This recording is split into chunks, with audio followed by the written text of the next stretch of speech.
Toyota likes to be always somehow different. This time, an amazing competition is done by the Hilux in Thailand. The story goes on a Toyota Hilux which tries to pull a 210 tons 3 mining truck.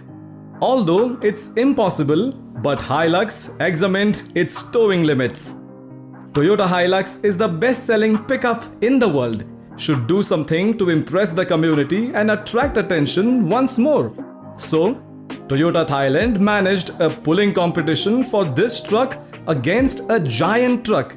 And hopefully, Hilux didn't let Toyota down. We should accept not every regular Hiluxes could do such a thing. The one here is also the top range of these truck model. Just the top model. Without any other tunes or the powertrain or other accessories except from the tires which are more robust and an extra weight in the box for better traction. In Thailand, Hilux has a 2.8 turbo diesel engine which with the recent update can have 204 horsepower output and also 500 Newton meters of torque.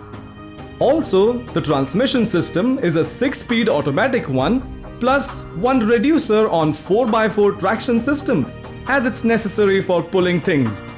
The standard brake towing capacity is 3,500 kilograms or 3.5 ton. As it is shown on the video, by the first efforts, Hilux has some difficulties, but when the truck starts moving, there is nothing else left to do by Hilux.